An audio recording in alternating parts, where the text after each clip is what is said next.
Water signs, tingnan po natin kung ano ang mensahe para sa iyo ngayong araw. Keep in mind po na ito ay general reading lamang. So, hindi po lahat ay makaka-relate. So, be open-minded. Sa mga hindi pa po nakasubscribe dito sa ating channel, please subscribe na po kayo and palike na din po ng ating video. At sa mga nais po mag-avail ng ating private readings ng ating Evil Eye Amulet, ng ating Cures Bracelet, makikita nyo po yung link sa description box.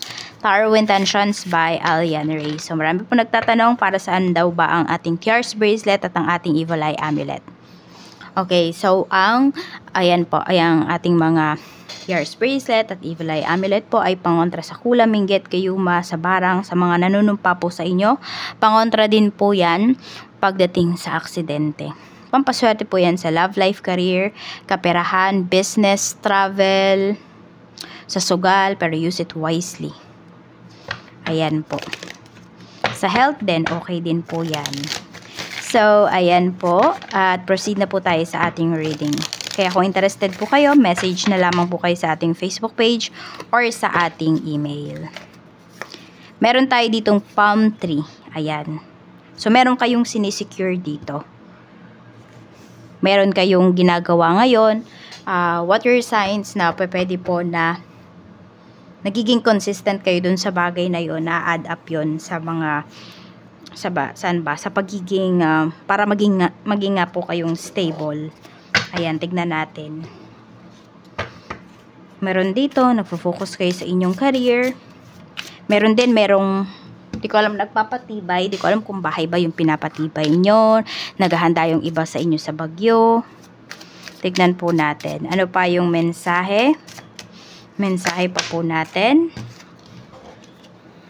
Sige. We have wasting time. So, feeling stuck yung iba sa inyo. Ayan, nafe-feel nyo ba na kung ano man yung ginagawa ninyo ngayon? Fire signs. Somehow, nafe-feel nyo po na parang nagsasayang lang kayo ng oras kasi pwedeng wala pa kayong napapala, di ba? Wala pa kayong nakikita na outcome doon sa ginagawa ninyo. Pero yun nga sabi, kung gusto nyo itong marating, kailangan consistent po kayo. So, hindi pwede na kapag gusto nyo lang kumilos, pag gusto nyo lang yung isang bagay na to, tsaka lang kayo kikilos. So, dapat, kung meron kayong gustong ma-achieve, dapat consistent po kayo. Tignan natin, we have romantic love affair. Ayan, secret lover. So, meron dito, pwedeng, ito yun, no, ayaw nyo na, kasi meron dito, pwedeng tinatago po kayo ng person nyo. So, parang ayaw mo na yan. Ayaw mo na tinatago ka. Bakit? Deserve mo ba yan? Natatanong mo sa sarili mo. Kaya po yung iba sa inyo, it's either, ayan, kung wala ka talagang makukuhang matinong sagot sa person mo, some of you po, pwedeng aalis na kayo dito kasi iniisip nyo, parang nagsasayang ka lang ng oras. Parang hindi nyo naman talaga ako mahal. Meron tayo ditong bad reputation. Ayun, yung iba sa inyo, pwedeng third party po kayo. Or pwedeng because of sa status ng life ninyo, sa mga ginawa po ninyo before, pwedeng na-judge kayo. We have always partying. Meron ba dito parang lagi kayo bang umiinom, ganyan, lagi kayong nakikipag-happy-happy with friends. So, ayun. Yun ba yung mas nabibigyan nyo ng atensyon kaysa sa inyong pamilya, kaysa sa inyong trabaho? So, meron po dito, pwedeng yan yung nagiging reputation nyo ngayon. Manginginom si fire signs. O, si fire signs, ganito, ganyan. Mahilig mag-party, hindi na nagtanda, etc. So, meron dito, may mga tao na nasasabi sa'yo na hindi maganda because nakikita nila yung mga ginagawa mo. Yung mga madalas mong ginagawa siguro. Yan, kaya na-judge ka nila dito. So, tignan natin ano pa yung mensahe.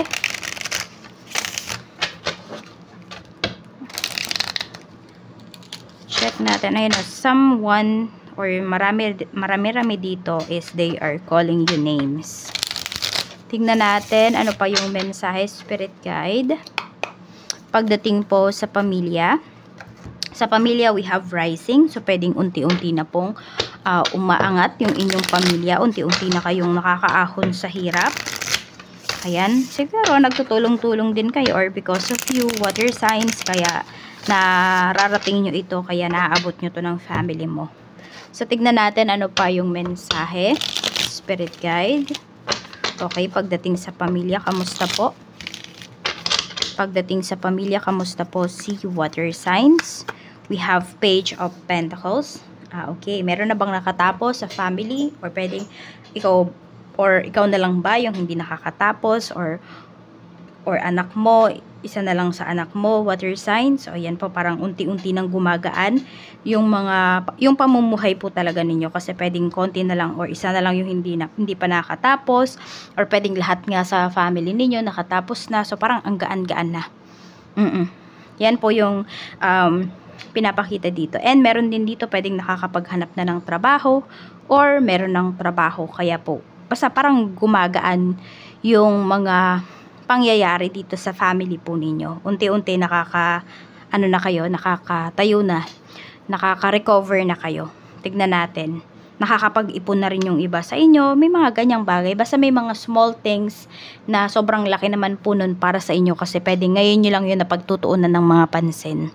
Tignan natin pagdating naman po sa iyong mga friends. We have Ace of Cups. Tapos, we have well-being. Yan po, may mga kaibigan ka ba dito na sobrang concerned sa'yo? Ayan po, na tipong, di ba, parang pag-iisipin mo, bakit ba ako pinag-aaksayahan ng oras ng mga taong to? Pero, happy ka, and alam mo yun, masaya yung puso mo kasi naaalala ka nila kahit hindi mo naman birthday, pero meron dito birthday ninyo. Ayan, si Cancer. Happy birthday, Cancer. Tapos, yan, yung iba po sa inyo is, ayun nga, masaya kayo kasi, di ba, may mga tao dito na parang feeling mo, parang nag-aaksaya lang sila ng oras pag kinakausap nila ako, pero hindi eh. Natutuwa ka kasi, yun nga, yung isang katulad mo is binibigyan nila ng oras. Ayan, kaya happy ka dito. Pagdating sa mga friends mo, at saka marami ka dito, water signs, totoong mga kaibigan mo talaga. Tignan naman po natin, pagdating naman sa love life. Okay, we have King of Pentacles at meron tayo ditong Mystic. Ayan po. So, meron dito yung person mo, pwede po na nagfo-focus siya pagdating sa kaperahan. Ayan. So, hindi ko alam kung yung person mo ba is maganda ba yung pamilya na pinanggalingan niya. Ayan. Kasi nakikita ko dito, pwedeng tahimik lang yung family niya na pinanggalingan niya. Ayan. Matalino yung person mo. Nag-iisip talaga siya. So, kung asawa mo man po ito, ayan po, tahimik lang yung bahay ninyo. Pwedeng lahat po kayo dito, kumikita, kumikilos. Yan. Pagdating naman sa, sabihin natin, yung iba sa inyo kasi pwedeng financially, hindi man po kayo pinagkakaitan nitong asawa po ninyo, or ikaw, hindi mo naman pinagkakaitan yung asawa mo. Kaya lang kasi more on sa emotional side, doon ako medyo may hindi nararamdaman na hindi maganda. Ayan po. Pwedeng pagdating sa finances, yes, wala kayong problema, water signs. Pero, pwedeng pagdating sa emotional side, doon nagka-crush. Ayun, baka meron kayong mga kailangang pag-usapan dito ng person mo. Pwede rin na, ayan, kung meron man kayo dito, kunwari ikaw may plano ka, may plano din siya. Pero sinasabi niya sa'yo, hindi, yung plano ko yung sundin natin kasi mas ganito yan, ganito, ganyan.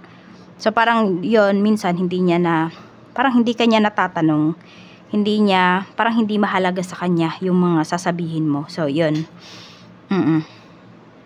So, basta marami kayong mga bagay dito na kailangang pag-usapan. Tignan naman po natin pagdating sa kaperahan. We have the Magician. Yan. Meron tayo ditong flow. Ang ganda po ng flow ng kaperahan ninyo ngayon. Okay? So, kung ano man yung gagawin ninyo, gawin nyo na talaga. Kasi papunta po yan sa pagganda talaga ng inyong kaperahan, water signs. Nasa mga kamay nyo po yan. Ayan, do not be frozen in time. So, kailangan yung ngayon. Ngayon po yung inyong intindihin. Oo. Parang feeling nyo kasi dito, meron kayong gustong gawin para kayo ay kumita. Pero parang feeling mo, hindi ka pa makaagad. Hindi ka pa makagawa ng action. Feeling mo na frozen ka na dyan. Oo. Feeling mo, wala kang magawa. Pero totoo, meron. Kasi kayo lang naman talaga yung makakatulong sa sarili ninyo. If ever may mga tao man na nagmo-motivate sa inyo, pwedeng hanggang dun lang yung magawa nila, imo-motivate ka lang nila. Pero, ikaw pa rin yun. Ikaw pa rin yung kikilos para sa sarili mo. Ayan. Tingnan natin, pagdating naman po sa iyong trabaho. So, we have strength. Ayan po, pagdating sa work. We have magic. Ang ganda naman ng energy dito pagdating sa iyong trabaho. Yan. So, diba? okay naman lahat, magaan yung trabaho. We have the star. So, kung meron naman po kayo ditong in-applyan, meron kayong gustong puntahan, or meron kayong gustong pagtrabahuhan na company, so pwedeng-pwede nyo po yung makuha. So, madami sa inyo dito, water signs, magaling kayong mag-manifest, lalo na pag emotional po kayo. So, pag emotional kayo, gamitin nyo yan para mga positive things, yung mga ma-manifest po ninyo. Kasi yes, pwede kayo makapag-manifest ng mga not so good things na bagay kapag kayo po ay galit, kapag kayo ay emotional. Also, pero yun nga, pag galit kayo, diba, so, ano lang din, mga low vibrational lang din yung inyong ma-manifest. Kaya, mas maganda po, transmute ninyo yung negative energies ninyo into positive energies. Kailangan maging high vibrational po kayo. Pag kayo po ay nagma-manifest, dapat nasa heart frequency. Okay, hindi sa envy, hindi sa fear, hindi sa desperate, energy. So, tignan natin ano pa po yung mensahe pagdating naman po sa negosyo. Kamusta naman po ang negosyo? We have cold. Ayan po. So, yung iba sa inyo dito, pwedeng pag nagtatrabaho kayo, hindi talaga kayo tumatagal. So, ayan o. Meron kayong calling kasi dito for some of you. Pwedeng sa business talaga. Yan po pwedeng sa business, your own business, your own time. Doon po kayo papunta. Doon talaga kayo tinatawag. So, yung iba sa inyo, ayan, meron lang dito pwedeng, sinasabi naman ng iba sa inyo, ako po ilang beses na ako nag-business, pero hindi po talaga siya. Sana ba tayo? So, ayun, yung parang, ako po, ilang beses na akong nagnegosyo, pero hindi po siya umuunlad. Nalulugi lang po ako. Kasi pwedeng, yung negosyo na ginagawa po ninyo, 'di ba? Is hindi talaga yun yung negosyo na magpapayaman sa inyo. So, pwede ngayon, ayan, parang meron kayong isang gagawin na or isang negosyo na i-open na yan po yung magpapaunlad sa inyo. Oo. Yes. 'Di ba? Yung iba nga parang 'di ba sa kalamansi, yumayaman sila. Yung tipong mga ganun, isang produkto lang pala yung kailangan mo para yumaman ka. Ay, yung iba sa inyo, 'di ba? Sinasabi niyo, nabenta ko na po lahat. Yan, na-try ko na po lahat. So, baka kasi isang produkto lang talaga. Ayan po. Kaya huwag kayo mapagod dito kung sa tingin mo talaga at feeling mo talaga sa negosyo kaya yaman. Tignan natin, or pwede rin nasa maling lugar yung iba sa inyo. Napaka-importante din po niyan. Ano na tayo? Ano pa yung mensahe? Pagdating naman po sa blessings. At saka yung lucky numbers po ninyo. Tignan natin.